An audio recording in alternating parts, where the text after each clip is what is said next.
You're a privileged white boy. Why do you call me a privileged white boy? That's what you are.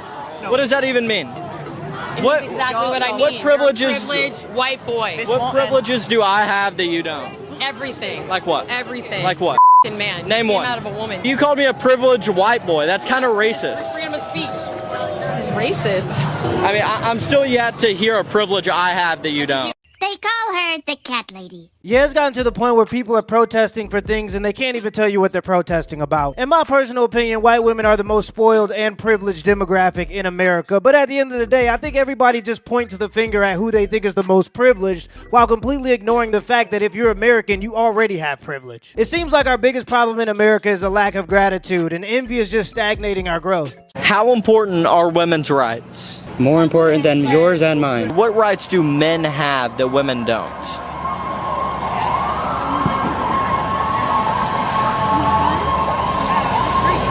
I think I'm done here today, guys. Beta male. What rights do men have that women don't?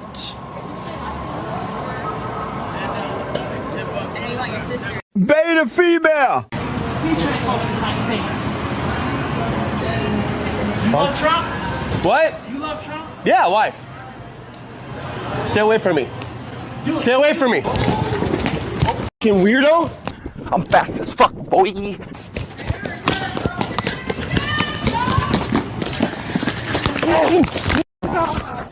Damn. Well. Get away from me. I'm gonna beat you with this battery. Get away.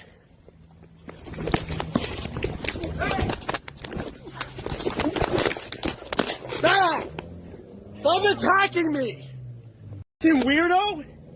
Stop attacking me. Fucking weirdo. Ow! Why are you doing that? Fucking creep. You freak. Oh my god, you good, you freak.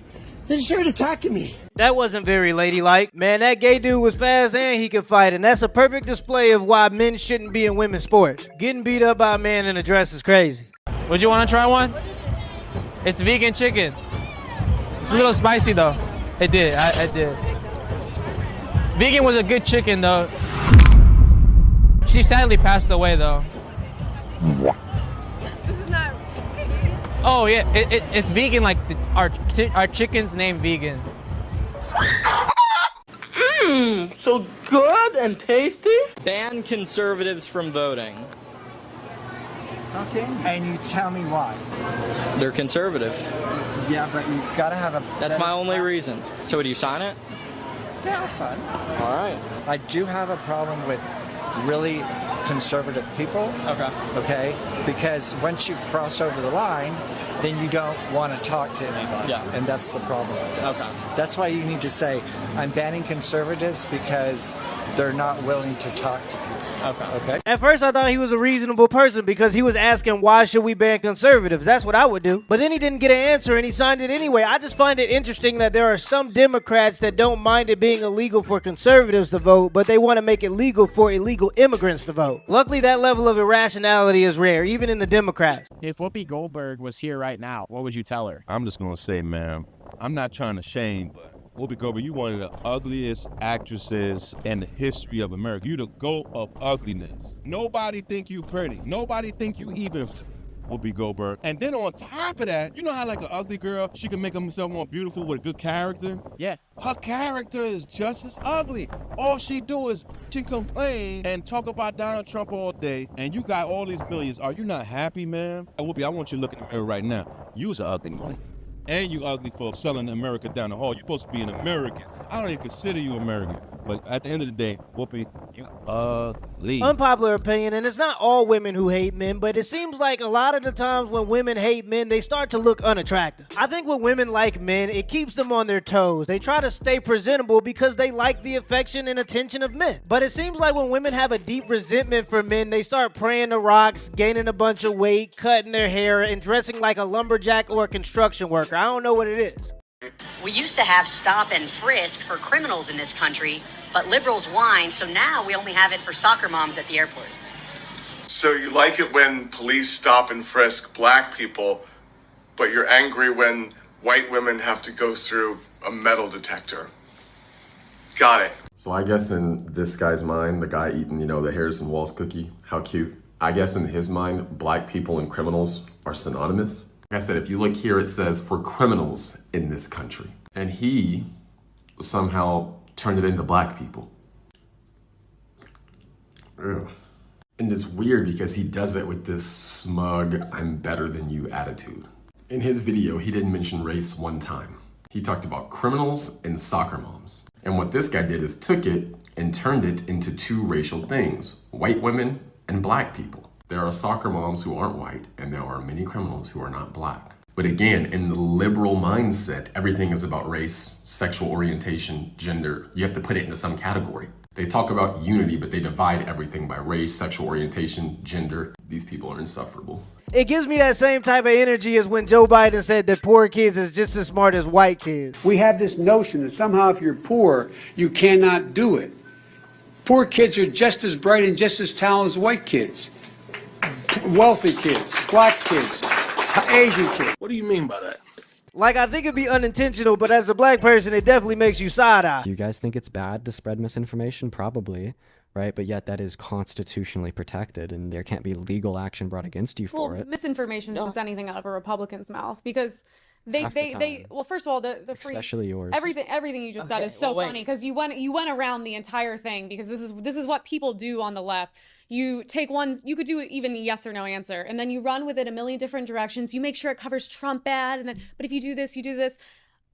I was one of those people censored, and along with my friends, who, by the way, when we get censored, we don't make money, we lose everything. People have their licenses stripped away. I think this is the #1 issue, especially considering it's so ironic. Only one side was censored the past 4 years. You have Bobby Kennedy, when I was seeing him and Tucker talk about how the Biden administration took down his account with 5 million followers on Instagram, and then he is in a lawsuit with them. They literally changed the terms and definition of what you can and can't say. And then when they found out he didn't violate it, they just went and made their own rules. That is 100% election interference for them to be meeting with Mark Zuckerberg and being like, so yeah, it's like all the content was shifted one way. And by the way, all that misinformation that they didn't like would have saved so many people's lives, especially regarding the way we handle the COVID vaccine, lockdowns, masks, and all that shit. When calling a man and a woman was considered misinformation, that's when I knew what misinformation meant and what it was going to be used for. I'm going to be winding down on political videos for my own mental health, and also just because, the shit's over.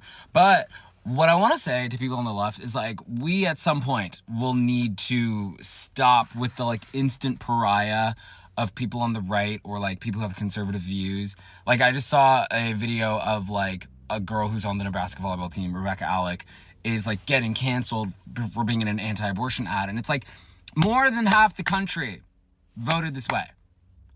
So, it's no longer the, oh my God, it's revealed. We have all the power to, make your life a living hell. They have all of the power. So this isn't the serve that we think it is anymore. Being you voted for Trump, most people did. So now we're surrounded. They got us. They're in the walls. What do you mean? It's not the social current has moved. And so this, you're a Trump supporter, I'm going to tell me, there's actually 10 of them and there's 3 of us. So we need to really, really figure out our messaging here, because this isn't the gotcha anymore. Okay? It isn't the, I don't like you, I'm going to block you. Cool. What did we win? What do we win with that? If we want to actually help people, and I understand we're grieving and we're processing, but I want us to just start to really marinate in how do we move forward? And part of that moving forward is legitimizing the fact that there are Trump supporters, there are Republicans, there are conservative people that you interact with. And we've made it so secretive and so covert that we actually can't talk to people if the first thing we're doing is you're done. Cool. They're fine with that. They got what they wanted. So what do we get? What do we get? Moral superiority? Great. Tell me how moral superiority has ever won legislative politics. We really need to legitimize this movement. That doesn't mean we agree, But if we actually want to make a change, we need to stop pretending that they are the silent minority. That's not ridiculous. That's not ridiculous to say that. Yeah, the Democrats were convinced that they were going to win because they socially isolate, they surround themselves by people who agree with them, and they push away anybody who disagrees with them. Elon Musk, historically a Democrat. Joe Rogan, historically a Democrat. Vivek, historically a Democrat. RFK, historically a Democrat. All of these people used to be Democrats, but they got pushed away. Until the Democrats start defending their arguments with logic instead of defending their arguments by attacking people's character, they're not going to win another election. The jig is up. That trick just doesn't work anymore. This is McDonald's French fries. I would like to argue that probably nobody in this room has not had a McDonald's French fries, by the way. Nobody raised their hand during the staff meeting earlier today. In the US, there's 11 ingredients. In the UK, there's 3, and salt is optional. An ingredient called dimethylpolysiloxane is an ingredient preserved with formaldehyde, a neurotoxin, in the US version. This is used as a foaming agent so they don't have to replace the oil that often, making McDonald's more money here in the United States. But they don't do that across the pond.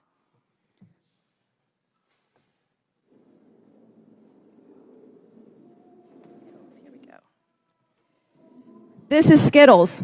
Notice the long list of ingredient differences.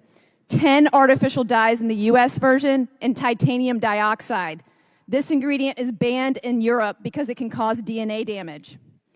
Artificial dyes are made from petroleum, and products containing these dyes require a warning label in Europe that states it may cause adverse effects on activity and detention in children. And they have been linked to cancer and disruptions in the immune system. This on the screen back here is Gatorade. In the US, they use red 40 and caramel color. In Germany, they don't. They use carrot and sweet potatoes to color their Gatorade.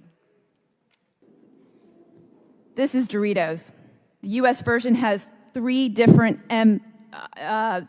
artificial dyes and MSG. The UK version does not. And let's look at cereal.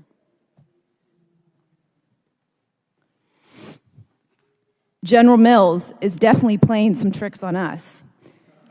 They launched a new version of Trix just recently in Australia. It has no dyes. They even advertise that when the US version still does. This is why I became a food activist. My name is Vani Hari, and I only want one thing. I want Americans to be treated the same way as citizens in other countries by our own American companies.